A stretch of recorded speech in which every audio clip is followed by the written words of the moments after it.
Britain enters lockdown, and now this monkey says lockdown may last beyond the 2nd of December, that they're warning that it will. I suspect it will.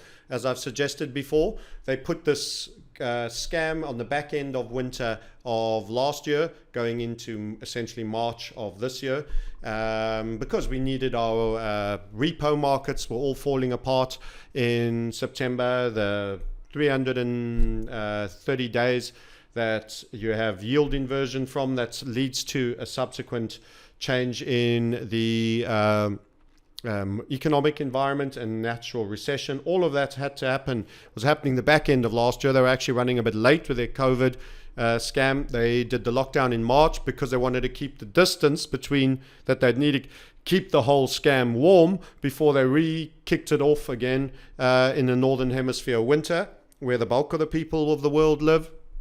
And I've said to you, you're going to probably lose at least one of your Christmas or your New Year, if not both. And it's going to be, well, the stats aren't good, we have to keep you down, police force, etc., etc. That's what's going on in the world. What else have we got for you? Well, COVID job losses leads to MPs' calls for universal basic income. Well, let's just go to the Greens, shall we? At Green Party, you know, those guys, maybe it's the Green. So who do you think funds the Green Party? I mean, they win nothing. The people that are Greens rarely are chucking out huge amounts of money in their directions. The figures are clear, they say. Furlough is a sticking plaster on the problem which needs corrective surgery. We need a universal basic income. So the Greens are directly associated with the Sabbatean Frankist cult members. They're funded by them. They do their bidding. They are indoctrinated into believing that this is the way, and they are here. Because with UBI, if you take and accept UBI because you think that's great, it's free money, you are accepting communism. Because they get to destroy your jobs, which COVID is all about. And don't forget, Richard Rothschild reserved the patent for COVID-19 testing in 2015. Go look at the Dutch website. I've shared it at some Facebook level. You can find it for yourself. I've gone to the absolute site itself. You can search Corona and Rothschild. You'll see it. Never mind the medical site that in 2018 that tracks all medical devices that are being transferred and transported, all the European exports to the rest of the world of COVID testing well before the virus arrived. Isn't that incredible? We've never had a flu major pandemic. We were selling these things just in time for people to have them in stock for when this all went down. Amazing. Unbelievable. These guys should actually tell me who's going to win the Cheltenham horse race when it's coming next up, and the Grand National. They'll probably be able to tell you first, second, third, fourth, right the way through the field. These guys are unbelievable. This is communism. Every time you see it, read communism. Bolshevik, Sabbatean, cult communism. Huge amounts of death comes with the implementation of communism. All divergence gets slayed. All those that are not deemed well, gulags, retention, FEMA camps, you name it, all those things you thought that were absolutely potty, they are coming, they will be coming. And the divergent need to start thinking of their plans. Yes, that's me and many others. So universal basic income is communism. And they are screaming for it. The lockdowns need communism. The lockdown needs communism. Cian Barry, a 6-month agreement, the same arguments flare up. I'm sick of Londoners. Yeah. It's all about the communism, the feel-good factor. Just give us the money, give us UBI. Oh, like it comes from nowhere. The proliferation and the loss of your money is coming. It's accelerating. MMT dovetails with communism. It's the on-ramp for UBI-based Bolshevik communism. It is your Sabbatean Frankists. By the way, before I get into something else a little bit later, do yourself a favor and read this book. This is by Robert Sefer, 1666.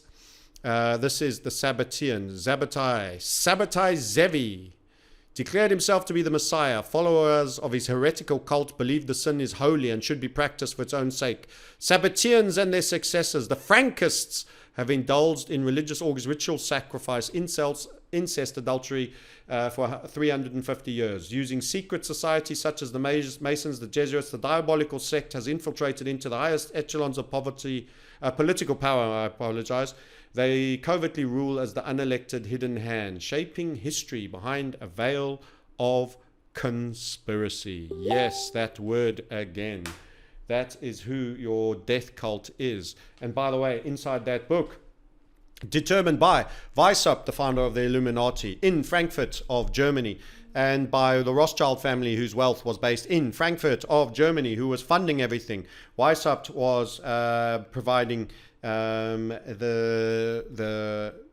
core for the Illuminati. Rothschild was providing the money, and the Frankists of that time were recruited, and they brought with them the penetration into the Jesuits, which was a highway into Christianity, the Donme, which is the original Sabbatai Zevi, who was Anatoli, that is Turk, converted to Islam. He was forced to convert to Islam. He is a Trojan in Islam, in the same way those that were in the Spanish Inquisition and were forced to convert were Trojan into Christianity. Yes, you are dealing with a Trojan that is inside. You think these religions are separate, and there is a ruling sect that lies across them horizontally all the way across. And they are controlling and driving all of these things.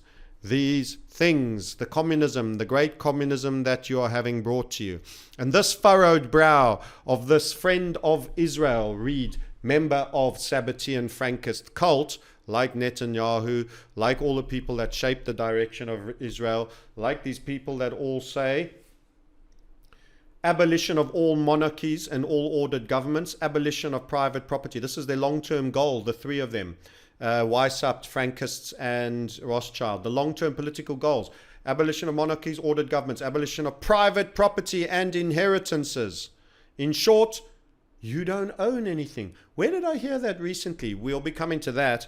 Abolition of patriotism and nationalism, so you are no longer attached to a tribe, a certain way of behaving, a certain nationality, a team.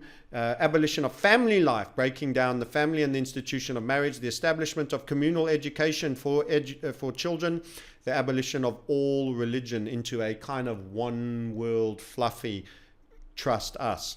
In his book Shabbatai Zevi, Labor, Zionism and the Holocaust, Jewish author Barry Chamish says that the Rothschilds' goal was to control the wealth of the planet, and the Frankist vision was the destruction of Jewish ethics to be replaced by a religion based on the exact opposite of God's intentions. Inversion, duality, behave differently, pretend to be one thing but be another. There's a reason why Churchill referred to this cult as natural spies. They grow up with that intent to be and look and appear one thing whilst being another. That is who they are. And so you have Boris, a useful little mini foot soldier. If you show up on TV and you talk or you get pushed out, you're junior management of the cult. You do like you're told. You don't make any decisions. Everything is prescribed. Everything is prescribed. And by the way, it's a patriarchy. It abuses the notion of feminism and racism and everything, but it's a racist, supremacist patriarchy at the top. Absolutely, while preaching all these things. Nathaniel Herzl, Hegelian dialectic. They need anti-Semitism to keep a boogeyman alive. They need anti-Semitism to keep a boogeyman alive. You will learn about the Albert Pike in the US, leader of the Ku Klux Klan, was actually obviously a very clear racist supremacist, and also part of the Sabbatean cult through Masonry and all that he did, how it ties up. So Freemasonry is totally penetrated right the way through. Skull and Bones. What else will you learn? This is something very interesting. Let's move on from hapless Boris, the low-ranking tool of the cult, and go to the other headline of the week, Corbyn. Now, I don't have a dog in any fight. I'm not a Labour or a Conservative. None of them serve you. But this man was thrown to the dogs. It was found Thanks to British Jews, we're allowed to feel a small sense of relief after nearly 5 years of being dismissed as liars and deceitful. Never. They pause for reflection that so many had hoped for. So this is cult members that have got Corbyn thrown out because he questioned a little bit too much about the cult. Here's what an 1891 Labour leader said, covered in one of the newspapers of Britain, published the following statements on the Rothschilds specifically on the Rothschilds. This is pre them owning all the core media. And what did he say? He said, the blood-sucking crew. How interesting a choice of words. Vampirical, blood-sucking, has been the cause of untold mischief. Remember the child sacrifice and blood drinking. And misery in Europe during the present country, and has piled up its prodigious wealth chiefly through fomenting wars between states which ought never to have quarrelled. Whenever there is trouble in Europe, wherever rumours of war circulate and men's minds are distraught with fear or change and calamity, you may be sure that a hook-nosed Rothschild is at his game somewhere near the region of the disturbance. That was a Labour leader in 1891 calling out the cult. That was him. Comments like this worried the Rothschilds, and towards the end of the 1800s, they purchased Reuters news agency. They also purchased in Germany Wolf news agency, and in France Havas. 1913, Jacob Schiff set up the Anti-Defamation League, the ADL, in the United States. And on and on and on. They seized the media so that never again could they be called out like that. Did Corbyn call out the hook-nosed Rothschilds and their blood-sucking games on that level? I would love to have seen what would happen to any political Labour leader that spoke like that today about the Sabbatean Frankist cult of Zabbatai Zevi and Jacob Frank. Well, that's who you're dealing with, and that was how he was dismissed. What else did we have for you? This punk and this absolute sap who interviewed him. I'm going to put it on, 30% fast. You can see him come on. So this is the CEO on the right of the World Economic Forum that just happened to recently, as I covered, tell you how you'll be so happy owning jack shit. What that means is they own everything. That's the corollary, you see, of you and all your pals owning Nout. They own everything. They take it. You just get a bit of debt forgiveness, some tokens they printed off. You said, yeah, you don't have to pay that back. But you don't own your home, you don't own anything. Everything you rent from us. And we pay you UBI, and you can't have it if we don't want to give it to you. And you're all in the electronic money only. So you better hope the system works and that you're a good boy. Otherwise, your social score might go down, and you might only get 60% of your UBI this time, which means you won't be able to rent an Amazon movie dropped by drone. Oh, no, hang on. We're live streaming that from cloud. Your pizza dropped by drone. That'll check that you make responsible decisions and that you do not have your red meat pepperoni more than once every 6 months on your pizza. Yeah, let's hear this great debunk of a lot of social media concerns. Guess what? It's been getting to them that these punks are actually up to dark and dirty business. So now here comes your debunk of the conspiracy theorists. Nice to have you with us, sir. And it's interesting, I'm reading out some of the concerns or even the conspiracies around the WEF. I'm assuming, as a man that does this for a living, you're familiar with all of these arguments. I hear a fair few of them. It's funny, actually. I haven't. If you want a conspiracy, I was at uni years ago with James Dellingpole, and if you want an even worse, Julia Hart. We might have to end this interview here, Adrian. I'm sorry. I know there are some crimes you can't be forgiven for. Yeah, it's interesting. So, I mean, but you're aware that when people talk about globalization, then they're quite scared of. Some are quite scared of globalization, and then you go down that kind of David Icke route, and people start to get itchy and think, oh, there's some big kind of cartel of businesses. And note the use of words conspiracy and David Icke. Both are contaminated phrases. Conspiracy is actively contaminated by the CIA as a phrase. People working together happen all the time. That is conspiracy for a hidden agenda that not somebody else doesn't know the full details. Believe you me, it's happening all day long, every day, many places. And then David Icke, actually David's been quite accurate, mate, but he's been bunked or tarred and feathered by Wogan on TV, made to look a fool, etc., etc. So he's perfect for just tarnishing the David Icke crowd, the conspiracy crowd. So let's see if we can actually get a question out of him. And shady governments and NGOs who are stitching together a plan to run the world. How do you respond to that? And I'm sure this is what people ask you in kitchens at parties as well. Yeah, if there were parties anymore, they would ask me, I'm sure. Yeah. Look, when I grew up, I'm from Great Yarmouth, would you believe? And, if there was a global conspiracy, I can tell you that, Norwich City would be playing Bayern Munich at the weekend and not Bristol. And Delia Smith would be world president. Yeah, that's... So this is please like me, I'll tell you a cute joke. I'm just a little country bumpkin from a shithole little country bumpkin village in the bulge of Britain. No real consequence at all. And if I had any real power, and then ha ha ha, big fat joke, my football team Norwich wouldn't be playing Bristol, they would be in the Champions League playing Bayern Munich, and the cook turned owner, TV cook turned owner of the football club would be Prime Minister. How funny is that? And does it answer the question? No, it doesn't. Of course you would. The reality is that what we do is we try and get people who don't normally talk to each other to talk to each other. And that involves creating vehicles for them to have conversations. If you want to get someone to say something to somebody else and have a conversation that's not completely random, you've got to create If you want, and this is called embedded confession.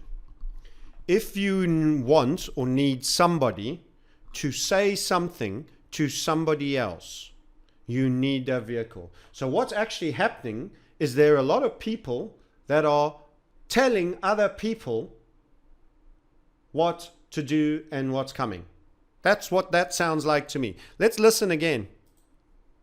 Them to have conversations. If you want to get someone to say something to somebody else, and if you want to get someone to say something to someone else. I mean, I kind of heard that right. I've heard it twice now. If you want to get someone to say something to someone else. So we're just a vehicle. We're just this innocent little platform. We just really like it when people talk to each other. So we kind of saying, hey, would you like to talk to who? No. Would you like to talk to him?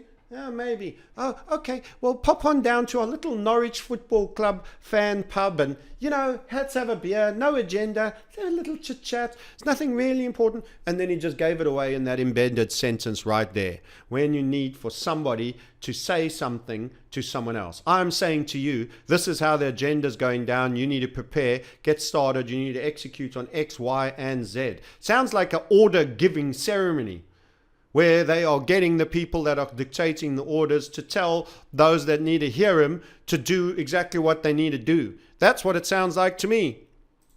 Have a conversation that's not completely random. You've got to create a kind of architecture for it. And the architecture that we came up with in the light of COVID... I quite like the not completely random. No, the pretty orchestrated would be pretty spot on. Oh, I shouldn't do that. I should do like this. Masturbators, maybe. Who knows? Which is obviously the biggest disaster to kind of hit everybody in yonks, is the Great Reset. Now, if you're a fantastic conspiracy theorist, you can say, oh, well, the World Economic Forum, you guys also, you did this thing, Event 201, back in November. Yes, you did do this event 201, where you drilled exactly what ended up happening. How amazing is that? I mean, you did exactly what ended up happening shortly thereafter. In the same way, the fighter planes went for a drill on 9/11 for planes smashing into the vertical planes, into the buildings, at the very time that the real planes were actually hitting the buildings. So you were taken somewhere else. In case you heard of the news of what was actually happening, you'd be confused and think it's part of the drill and carry on drilling somewhere else, away from, thanks to Dick Cheney dictating that, where you actually were. In the same way that in 7/7, the tube bombings, amazingly, they prepared for something just like that. And you know what? They were in the exact tube stations and the one place where it was a bus, even though we were told that was random and the guy panicked and went onto a bus. So they even designed the little flex and the little human reflex of someone not sticking to the plan and going on the bus. And they guessed the whole thing, the tube stations that would be affected and the bus, just before 7/7.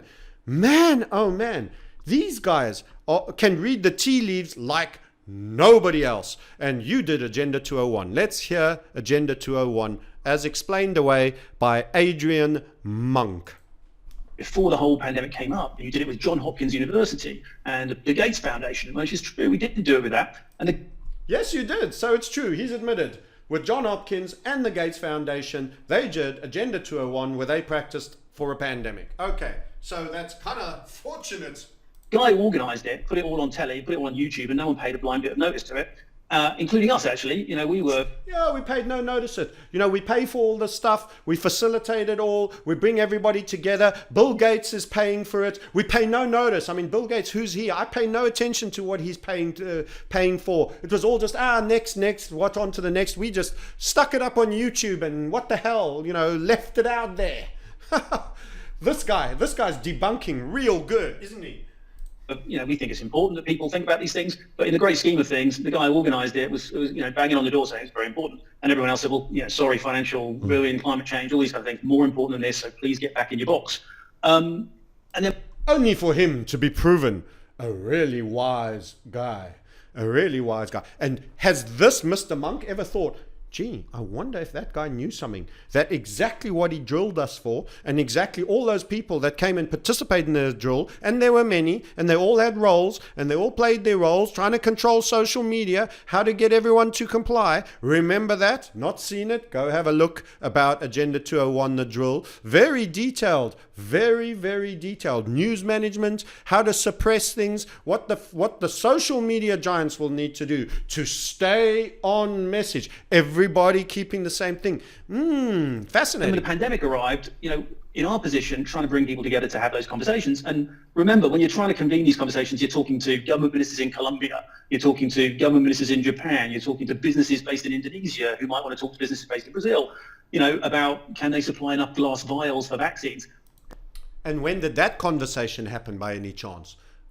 Glass for vaccine vials. Funny we're talking about that now. That would have to have been a very recent conversation. Otherwise, smells of more prior knowledge. These conversations have to happen, and you have to have a format and a kind of rubric for them to happen, and that's what the Great Reset is. What's wrong with a telephone call? Why do we need you? You're this amazing vehicle for people to come together to talk. Don't forget to mention Zoom.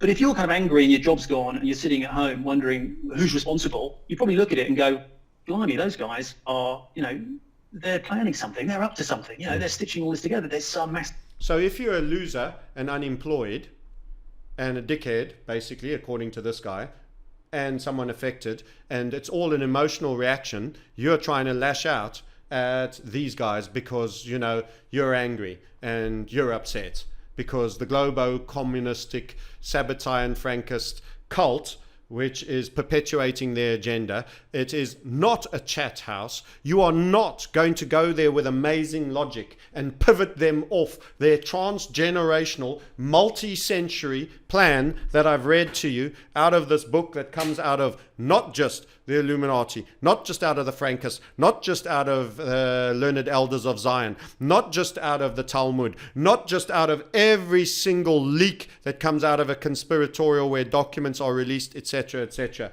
It's all coming. Let me read to you from another book. You can have a little look. The 13 Satanic Bloodlines, Paving the Road to Hell. I haven't finished this one. The other one I have. Listen to this. This is just a truism if I've ever heard it. Anonymous advisor to President Bush, I don't know which one, could have been W, it could have been the one before, who said the following to Ron Suskind of the New York Times, a journalist by the name Ron. The advisor said that guys like me were in what we call the reality-based community. So this is the advisor. He's in the reality-based community, which he defined as people who believe that solutions emerge from your judicious study of discernible reality. Solutions emerging from the judicious study of discernible reality. So there's people that are looking, there's a solution in here, let's study it and find the answer. That's not the way the world works, this advisor says. That's not the way the world really works anymore. We're an empire now. We are. You need to think who's included in we are. We're an empire now. And while you're studying that reality judiciously, as you will, we will be acting and we will create our own reality. And whilst you're studying that new reality, we'll act again, creating other new realities. While you can study too, and that's how things will, whilst you can study them too, and that's how things will sort out, we are history's actors, and all of you will be left to study that which we do. Okay? In other words, we know what we're going to do, and we're going to damn well do it, and you can try and make sense of it, and second guess it, and study it, and think, hey, maybe they'll pivot, maybe they'll see reason. I laugh at all the people saying, these people just don't understand the COVID stats, or the PCR tests are bad. I need to explain to these people, they're buying the PCR tests. No, they're not buying it. They know it's a scam and a fraud. They're perpetuating their agenda. You think you've seen the flaw in their logic, and you're going to now explain to them, hey, you guys, you've been misinterpreting this. This is how you need to see it. You know, and I hear people say, the Fed's so dumb. Can't they see economics that they're going to do this? If I was with them, I'd explain to them what to do. No, you won't. And no, they don't care. They know more than you. They know a lot more than you. And they know what they're doing is a lie. This is the game of duality. This is being the Sabbatian, Frankist cult member, and being a priest in the Christian faith, and being a Muslim cleric in the Muslim faith, and being a rabbi, and pleading and saying you are good and noble, and practicing all the great evils and the inversions. Duality. There's a reason why Churchill said this cult is the most natural of spies. Their game is to practice deception. And this guy is yet to answer the question. Scheme afoot that's taking my job or putting me at risk. And, you know, coming from Great Yarmouth, which frankly is, you know, the most forgotten place on earth, and where I still have family back in Norfolk, you know, I can relate to that. I know it feels like there's a big world out there where decisions are being made and things are happening that you can't control. But, I wish someone was flying the global plane, but I can tell you from my little perch here in Geneva that it's not that simple, and certainly. So his answer to the fact that there is no coordinating of a global agenda is, but I'm in Geneva and I can tell you there isn't one. Oh, well, that's it then. That's it then. Okay. We were all wrong, chaps. We were all wrong. You know, this multi-generational, multi-century plan that they just happened to broadcast in this cranky Danish little idea. Oh, well, let's get to that. That's an absolute treat. Let's get to that. So it's not a conspiracy. In basic terms, Adrian, this is, because somebody did say to me recently, you know, the only thing, you know, more worrying than lots of companies all getting together making plans would be lots of companies not getting together. No. I want lots of companies not getting together. I'm sick and tired of builders groups. I'm sick and tired of synchronized agendas brought by corporate CEOs with dark entities, foundations, World Economic Forums, United Nations, and every other transnational not responding to local government, not responding to citizens, perpetuating what they see as right for the serfs below them. I don't want companies talking anything but business. It would be ridiculous if we didn't have cohesion between oil. Shut up. This guy's such a shill. This talk show host is the absolute softest PR interview that gives this guy such a soft and easy debunk platform without asking a single hard, real question. Let's watch him bring up Marxism now. It is, because they're not people who naturally like coming together. You know, most companies are rivals. You know, Pepsi and Coca-Cola don't, you know, have office parties together and sit down and admire each other's drinks. You know, in the world of business, big business tends to stick to itself, and actually try to create the facilities and the kind of, you know, environments where they can talk to each other and have conversations that aren't just kind of, you know, platitudinal, but actually come to something. That's where we come in. And the biggest criticism we normally get is not that we actually do things. The normal criticism we get is, well, you guys don't do anything, you know. Who voted for you? When did I ask you to do anything for me? Who the hell are you? Apart from Yarmouth punk that supports Norwich Football Club. I don't know you. I don't like you. I don't trust you. You're dishonest. You don't know what's going around you, or you're lying. Simple as that. Sorry, you don't represent me, not with my consent. Let's get to a proper question. And people say, oh, you're not organising pointless chat. You're actually, reworking the world in a way that's really suspicious and crafty, and we're really scared about it. So I'm not saying it's a no-win situation. It isn't, but it's something where I think it's understandable that people are. That's called the embedded confession, by the way. So for those of you that don't know the art of deception, one of the key things is so that you can stay as close to truth as possible, you actually make an ironic statement which actually confesses exactly that which you are doing, because that makes you feel comfortable as you say it, because in a sense it's a truth, but you are presenting it whimsically, as if to say, as if I really shot her in the head, threw her in the back of my trunk, and then dug a hole and buried her down there in the soft sand. I would never do something like that. That's your confession right there. And I think you should hear it again. So he's saying, most people saying we're not doing enough. I don't care who they are. We never asked them to do anything. Who appointed them? Who voted for this punk? So, sorry, you weren't asked to do anything on behalf. And then the other people who are suffering and have lost their jobs and are just emotional are saying the following. So, I'm not saying it's a no-win situation. It isn't, but it's a conversation on something that takes off, and people say, oh, you're not organising pointless chat. You're actually, reworking the world in a way that's really suspicious and crafty, and we're really scared about it. So, I'm not. You're actually reworking the world in a way that is both suspicious and crafty. Sounds like a perfect description to me. I'm not saying it's a no-win situation. It isn't, but it's something where I think it's understandable that people are, worried about what's going on in the world and look to, conspiracy theories and, organizations like ours to say, oh, there's something going on here, because, Well, he hasn't answered the question, and the soft interviewer is already going, it's okay. Don't trouble yourself anymore with that. There. So he's just, his word is it. So that's it then. Apart from an embedded confession that sounded almost exactly like what they're doing. So listen to this. That's what people are like. Let me throw a couple of questions that came when I mentioned on social media that you were coming on. Lots of people piled in with questions. Jalaf says, does capitalism need a little Marxism to survive the fourth industrial revolution? What an embedded question. So many people are talking about the fourth industrial revolution. It's a book that was written, and everybody makes it just sound like, and I'm not a massive fan of it from what I've understood it, although I have to be fair, I haven't read it, that it's, it's just an end of another cycle of things, and as a result there's quite a lot of turmoil, and then we just go in and we start again. Not like this is now going to be the next level, transnational, global. We've never had that. Officially. We've had America go into a depression. Now we have global depression, global government, global everything. That is next scale. That's end of agenda. This fourth revolution. And then what does he mention? Does capitalism need a little Marxism? We don't have capitalism.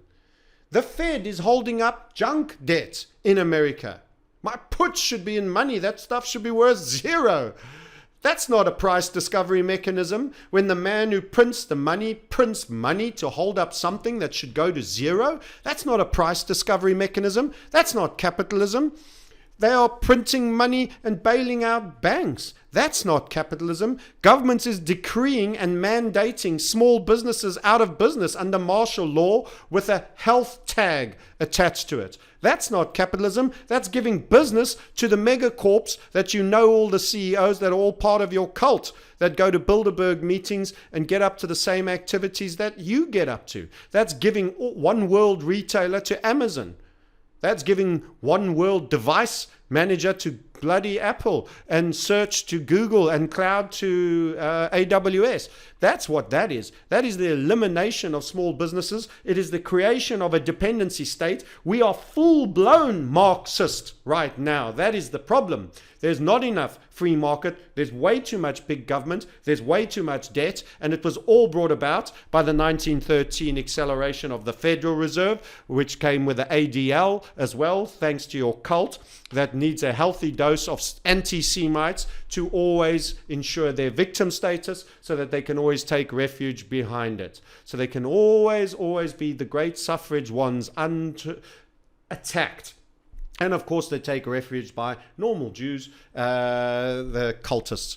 Let's get to a real question. I don't want to hear about that capitalism malarkey. He says a lot of incriminating things without answering any of the questions. Okay. See fit to take away what we own. And this is a reference, I think, to a video. Important, because otherwise the world economy stays stuck. This in from Angela. Ask why they see fit to take away what we own. And this is a reference, I think, to a video. You know where I'm going with this. A World Economic Forum I do know where you're going with video that, yeah. that says, it says something, it's imagining a future where, you know... You see how he starts laughing? As if we'd do that. We just, threw a video where we said exactly that. Things, yeah, and it actually says on it, that you won't own anything. What's going on? Why do you want to take away my iPhone 8? Look at him shifting in his chair. Like absolute, this is classic of interrogators' nerves. This is when people start to get distinctly uncomfortable. It's like this, and it's called the ironic smile. It's not a happy smile. It is the person that is downplaying a bust. He's already given you the embedded confession. Now he's like, oh really? With his little fake jowls and his great Yarmouth country bumpkin act. You are, my friend, are a Marxist, communist, Bolshevik, cult member, orchestrating and perpetuating crimes against the mass citizenry. And that talk show, Pratt, is an absolute soft touch.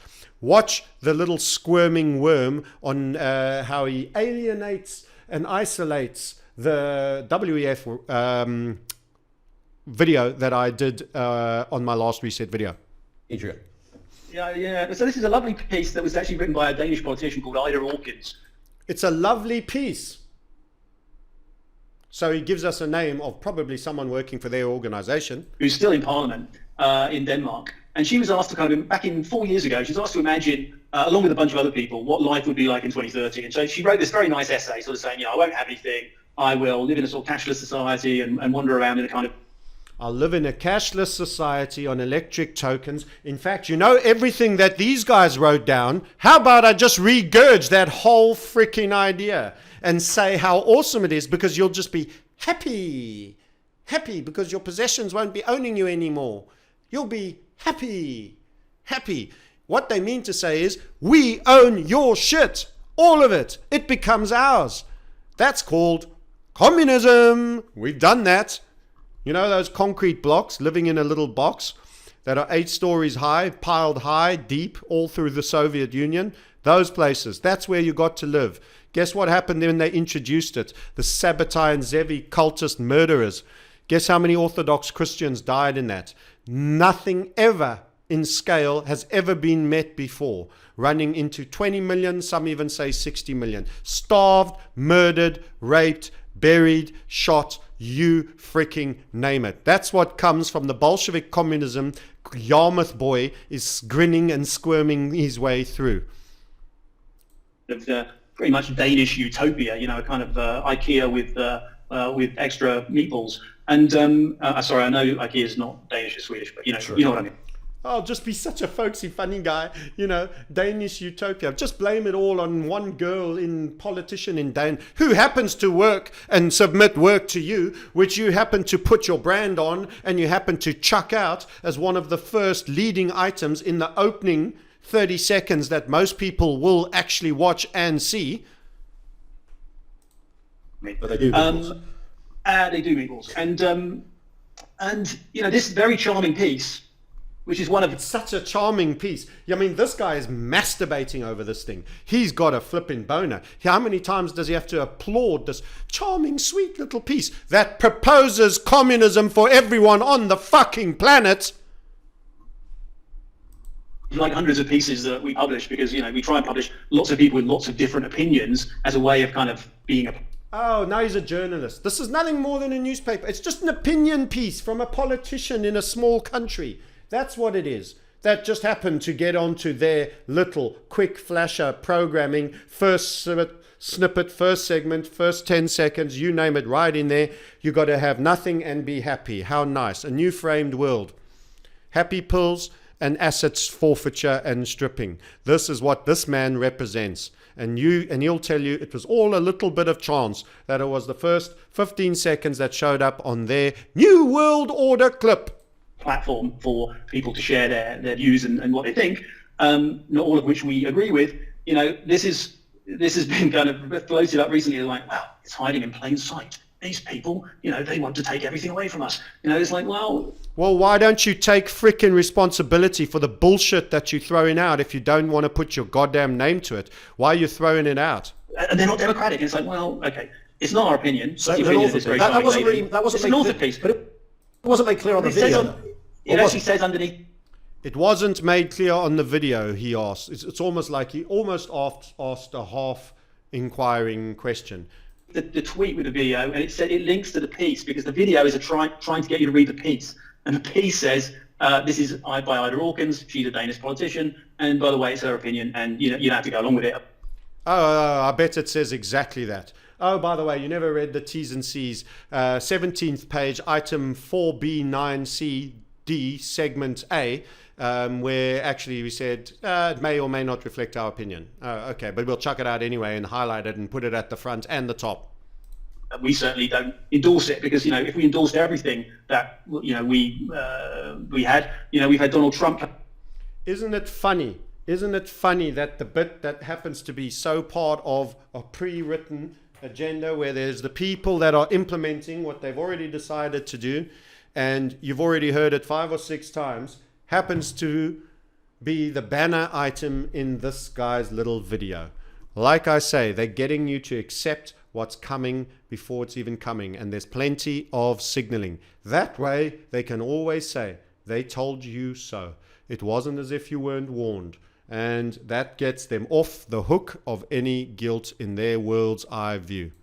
Come to the forum. We've had Joe Biden come to the forum. So, you've got to stay. So you've had 2 Sabbatean Frankist cult members from the supposed left wing and the right wing of American politics come to the forum. I expect every political denomination, and every single Quango and the Green Party and the Labour Party also in your forum, because they all paid. I expect the New York Times, I expect the Washington Post, I expect them all, because they're all part of your stupid cult, the top end of your death cult. Guess what? That doesn't impress me. If you think you're saying broad church because you're going, well, we've got actors in our death cult that acting out in various different degrees, and some of them are even pretending to be adversarial to each other in the semi-real world, whilst actually all part of our cult, but we get the different actors in. That doesn't mean real opinion. My opinion is fuck your Bolshevik communism. Get that out on your platform. Fuck you and all your death cult sacrificial, evil, blackmail only bent candidates that are running and appearing on your cult, your bloody death cult. I don't want any of what you're bringing. I don't want any communism. I don't want any UBI. I don't want any at all asset forfeiture. I want to be able to make my own money. I want no lockdowns, and I want complete freedom. I want rollback of tech. I want rollback and exposure of all the oligarchs. I want them arrested. I want them broken up. I want central bankers put in jail. And I want all politicians that have ever taken bungs for special interests from the Rothschild Group or any trust funds from Gates, I want them all investigated. How about that radical idea? Can you put that on your platform now? Seeing as it's just a Danish platform, just a simple old little Danish gal in little old European company. Yo, why don't you put my opinion out there? How about that? You put that right there in your World Economic Forum. You want a nice smorgasbord, broad sector of views. You're Donald Trump to Biden and left, right, and back again between your cult members. Put my view right there. Francis says. Let's see if you get it up there. I'll send you the clip. Let's see. How much money do you think he puts my view up there? Be neutral on those kinds of issues, and we try and stay neutral in order to keep conversations going. This one comes. We stay neutral to keep conversations going. Sounds like Switzerland. Oh yes, he's in Geneva. Didn't he say that? Well, Geneva, only country with a square flag apart from the Vatican. That has, in other words, the ruler of all rulers. Read up on it. Many people say the Swiss, complete neutrality. The bank's BIS is controlled through there, Bank of International Settlements, the central bank to all central banks. Hitler never went into Switzerland. None of them dared. It's neutral. Hey, you could have taken it. There's tons of gold. There's lots of people's money there. Actually, a lot of the Sabbatean cult members lived there and picked up, guess what? all the businesses and the wealth of Jews and other people that were lost in the war all ended up in the Swiss banks. Guess what? It's totally there. Oh yeah, it sure likes to collect the wealth. Good old Switzerland. And by the way, many people believe, and this you can search and Google, is Switzerland the home or the big base for managing all the dark state intelligence services? You think it's Mossad, the Five Eyes? Watch out for the Swiss. I've read very interesting articles that make a very strong case for this. And isn't it interesting? World Economic Forum with our friend Klaus and good old Monkey Monkton of Great Yarmouth and his Norwich football scarf all end up in goddamn Geneva. Nice place, clean water to drink, good lifestyle, and no chance of ever getting bombed there. No BLM riots on his doorstep. No siree. Comes in from Kalo, who says, is the World Economic Forum just Agenda 2030 in disguise? I don't even know what Agenda 2030 is. You? Well, Agenda 2030 is actually something that I think Mark Malloch Brown came up with. He used to be a foreign minister for Gordon Brown years ago. Yeah, and he came up with it, and it's like the SDGs basically, which is a horrible term, social development goals, and it's how. And again, you sort of think to yourself, why do organisations come up with these terrible kind of acronyms? Answer the goddamn question. And these kind of long lists of points, it's like 17 SDGs. I wish I could name all of them. Probably in my job I ought to be able to, but I can't quite. To be able to talk to people in all sorts of reset, because they want to be able to talk to people. The reason they do it is the same sort of reason we come up with things like the Great Reset, because they want to be able to talk to people in all sorts of different places, with all sorts of different backgrounds, about a shopping list of things. And so Agenda 2030, whatever, I think is the timeline by which Mark Malloch Brown, who happens to be a Brit, said when he was UN Deputy Secretary General, could we get people to, get clean water for everyone by that day? Good old innocent clean water. Let me tell you, he's just picked the most innocuous. He knows exactly what 2030 agenda is. He has no doubts. He's pretending not to know it and acting dumb. And, that old chestnut, I must think now. Kind of like the Danish lady, that little old lady we just stopped in the street who happened to be an MP and just asked her for opinion, and then what the hell, we just ran with it.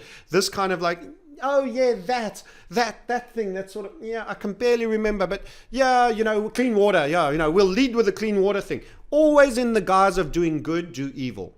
This is the Sabbatean cult absolute doctrine. It comes out repeatedly in this book. The absolute inversion and duality. In other words, the absolute deception is you behave exactly that which you're not, and it must be ideally inverted to that which you truly are. And they have complete duality of existence. And this guy is like, the clean water for, the people in Africa. Who's going to be against that? You shouldn't have done that. You shouldn't have done that. Clean water for little African kids. Screw that. You guys are ruining the world. No, it's a lot darker than that, folks. Have a look at the other 17 points on the goddamn list. And it's very similar and highly synchronizable to their little video and the Miss Danish MP and everyone else that seems to be regurging their own ideas back to them after a little bit of prompting. Could we get this by that date? Could we get that by this date? No. And there's 17 of them, far too many to kind of get movement. But because he put them all down, you can kind of check off against them and you can kind of organise conversations. Because if you want to talk about clean water with companies and governments, it helps if you all say, well, look, there's a UN thing about clean water. Let's all try and agree on that. Rather than saying, how clean does the water have to be? Where do we start the chat? Where do we start the discussion? And this is how the international world works. And by the way, I think people should be concerned about it because it's really slow and frustrating and it's really bureaucratic. But it is kind of how the world is. I mean, and my frustration with it, which you perhaps can feel in how I express myself, is that it is like that. And I'm a former journalist. I want people to pick the phone up and solve problems and get on and do stuff. But unfortunately, the way we have to organise ourselves with all these different players in the world is around this kind of language, and it ends up with people going, Agenda 2030 is deeply secret, it's deeply conspiratorial. But is it fair to say, though, Adrian, that there is an agenda? It might not be nefarious, and it might be perfectly reasonable, but there is over there at the World Economic Forum, along with the man that started it, Klaus and the like. You have an idea of what you want the world to look like, and you are trying to shape it in his eyes or in his ideology and the ideology of the forum. Yeah, I mean, look, he's a good old-fashioned German from the 1940s and 50s, basically. So he grew up in a ruined country where business had to put society first. You couldn't just say, well, sorry, Germany can stay collapsed. We'll just turn our backs on it and make a buck. And so he has this idea that business That's your caricature for capitalism. Put society first. Solidarity. All for one and one for all. Everyone has to wear a mask. No one else. Selfish bastard. Going to make everyone else sick. But they're socially distancing. Everyone else has a mask. He's not ill. You've got a vaccine. No, never mind all that. All for one, one for all. Solidarity. All for one for all is the code for communism. Everyone must comply is the code for communism. Lack of individual and freedom of expression, even if it's done stupidly and is not productive, must be allowed. Anything else is global communism. This is about more than just making money, but it's a kind of stakeholder capitalism idea, which she's been banging on about. A stakeholder capitalism idea. It's more than just about making money. Actually, good companies that do good business generally make money.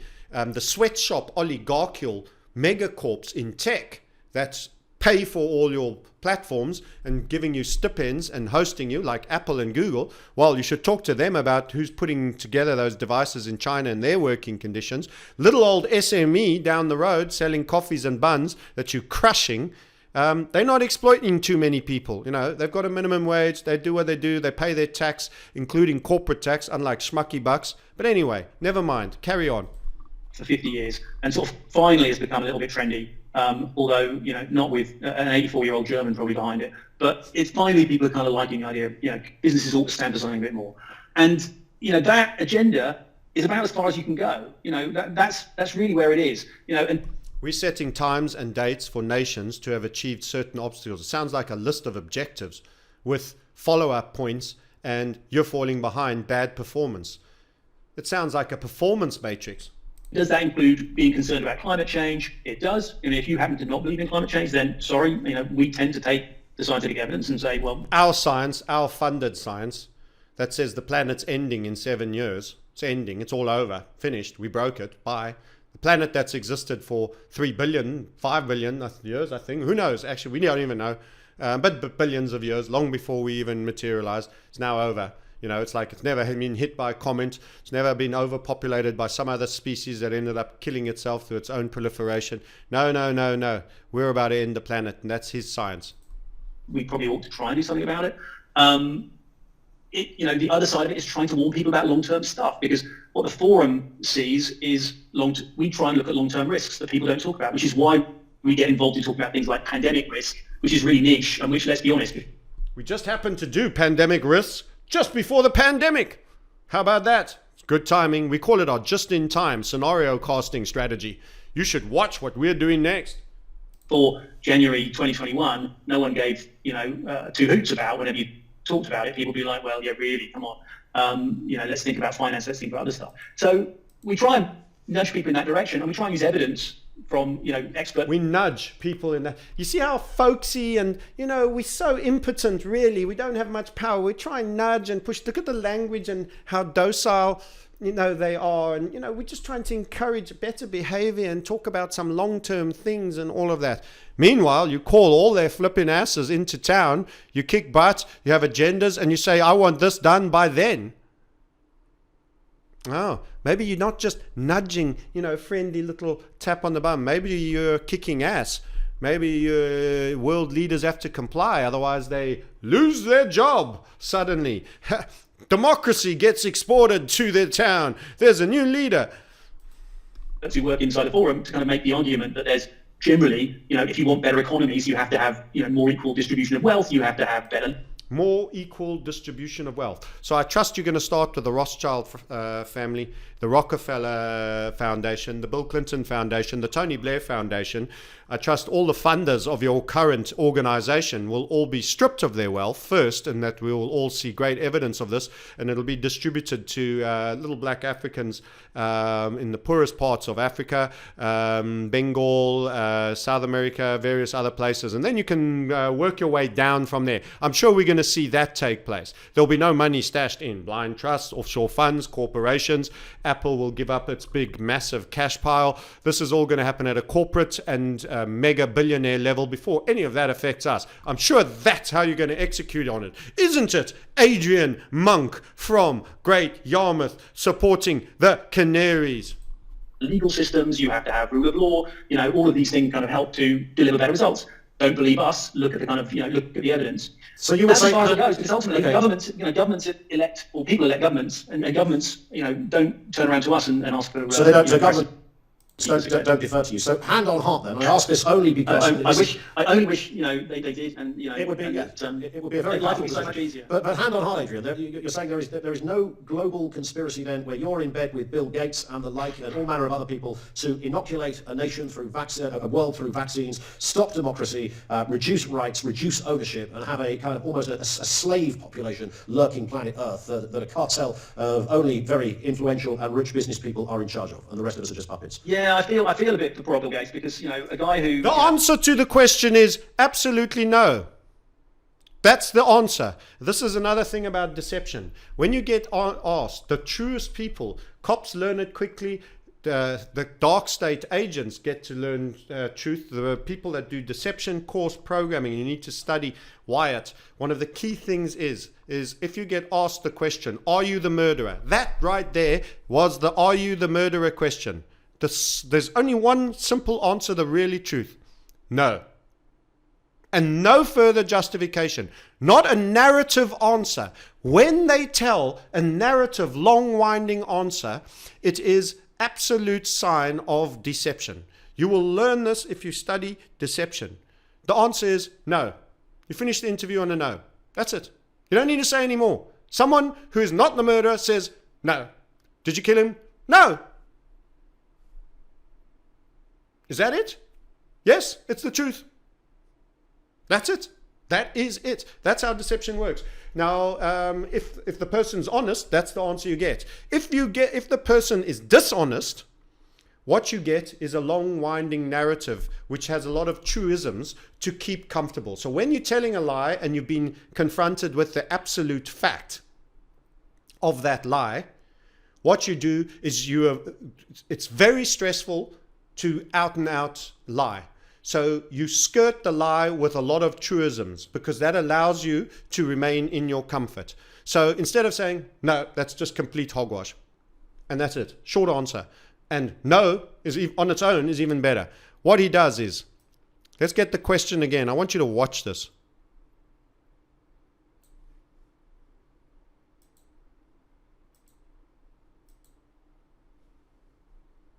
Or people elect governments, and governments, don't turn around to us and ask for. So governments don't defer to you. So hand on heart, then I ask this only because I only wish they did, and it would be a very life would be so much easier. But hand on heart, Adrian, you're saying there is no global conspiracy then where you're in bed with Bill Gates and the like and all manner of other people to inoculate a nation through a world through vaccines, stop democracy, reduce rights, reduce ownership, and have a kind of almost a slave population lurking planet Earth that a cartel of only very influential and rich business people are in charge of, and the rest of us are just puppets. Yeah, I feel a bit for Bill Gates, because a guy who couldn't get the bugs out of Windows 95 is somehow. Joke. I feel for Bill Gates, the guy who couldn't get the bugs out of Windows 95. It's not a time for a joke. You feel for Bill Gates. Why? Because he pays you loads of money? You're feeling him where? Anyway, that sounds like a different discussion. I suppose to be able to create a vaccine that's going to enslave humanity. It's impossible. He can't eliminate the bugs from Windows 95. How could he do something that's going to enslave a vaccine that'll enslave humanity? So he still hasn't denied it yet. He said, I feel for Bill Gates. He can't get the bugs out of Windows 95, but now he's going to enslave humanity with a vaccine. That's what he said. We're not, unfortunately, able to do much more than try and get people together on Zoom calls.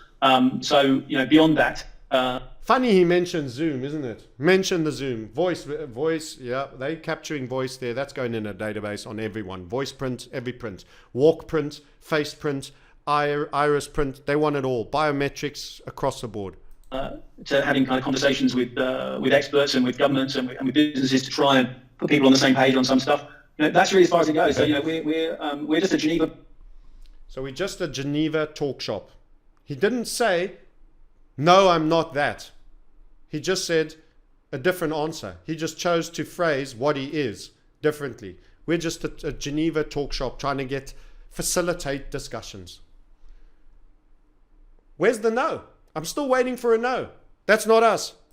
based version of talk radio with a few policy points. I like it. And just finally then, just to where we started then, if you could, Adrian, in a couple of sentences then, just sum up exactly the Great Reset, so we can put this to bed once and for all. What is the Great Reset?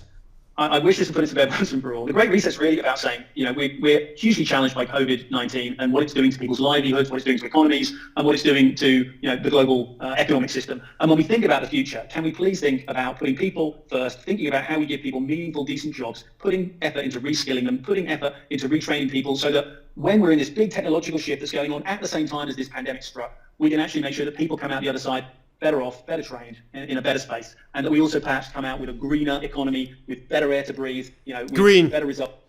Green, it's about the green. He doesn't give a shit about how well trained you are. Trained to do what? You're going to take truck drivers and teach them to code? Marvelous. How are you going to do that? Is Elon going to pop in and put the chip in their brain? Come on, you're such a weasel. You're a weasel. You were asked a question and you just had to say no and you couldn't do it. And then you just started re-paraphrasing what they're all about. I'm done with this guy. He's an absolute scam. Guys, this is what's coming. That was your debunk. The murder, are you the murderer question? And he couldn't answer it. He couldn't say no. That's it. We're just a talk shop. We have no real power. We have no real power. The WEF signed agreements with the United Nations. Signed agreements with the United Nations. The ECB head is a former IMF head. Central bankers are swapping jobs from the World Economic Forum to the United Nations to the IMF. Sorry, the IMF is Lagarde, not the WEF. They all are incestuous. They appear in everybody's events. They go round the roundabout. They're promoted from the one transnational quango group to the other. They are kicking butt. They're setting time frames. They are drilling for events that end up occurring. This is one of the many orchestrator puppet organizations. This is a junior management minion who's probably hectically overpaid, no doubt, compared to all the rest of us serfs. But I can tell you that there's no real seniority. He squirmed like shit in his seats when he got asked about the asset stripping. That is the big ass game. He didn't stop it. He couldn't say no to the fact that they are not working with Bill Gates, who funded them and worked with them. He started telling jokes about not removing bugs from Windows. This guy could have just said, do you mind just answering the question? A denial or an acceptance? Which one is it? He couldn't do it. So soft was the interview. Anyway, guys, that's my reset rant. I've got so much more to share, but some of this is heavy. And there's some of it that's just going to cause me grief. And I don't know. You've got to decide soon. This game's escalated. You need a community, you need to build wealth, and you need a prep. You should be going and joining our community and building wealth through the markets and what's going down. I'm going to be going live for the election with my community, and I will be doing non-farm on Friday with my community, including those that do the self-study. They get that as well. So you have a lower point of entry. If you want to just do the self-study on method, you should jump in and down below. You need to start prepping. You need to think about food supply. You need to think about external power supply. You need to have a few medical kits at home. You probably should have security. Think of all aspects of security. You should have notes, cash available for grid down. They're going to create problem reaction solution. The COVID isn't the only thing that's going to go wrong. They're going to turn it into a living hell so that you beg for their UBI. They're going to make a lot of people poor and hungry and busted. They're going to make a lot of people into beggars that shouldn't be beggars. Not that anyone should be a beggar. This is their larger game, and I'm just saying, be careful out there. If you aren't prepping, if you aren't doing everything you should do, it's easier with a community. But if you want to do it all on your own, be my guest. You need to think about a lot of things. Where you're going to hunker down. The vaccine is coming. You need to decide. If you think you're getting one, let me tell you, 10 will be closer to the answer by the time you'll probably switch you off. That's how it's going to be. Many, many upgrades, many morphing of the virus. It's like the war on drugs, the war on terror. They're not wars meant to be won. They're wars to open gateways that they can exploit into your deference. That means to your detriment. That means stripping you of your wealth, stripping you of your assets, getting you into a system. There's so many more agendas that you don't even realize that are being advanced at this stage. That's your Sunday evening reset sniper. Shares are appreciated. book a call on the link below. Watch the mini series. There's going to be some great trades going. We know what we're going to be doing in crypto. We're knowing how we biased. We're going to be checking how it pans out in the election. Build your wealth. Wealth might buy you some more freedom and some more time. Until later, I'll catch you on the Reset Sniper channel once again.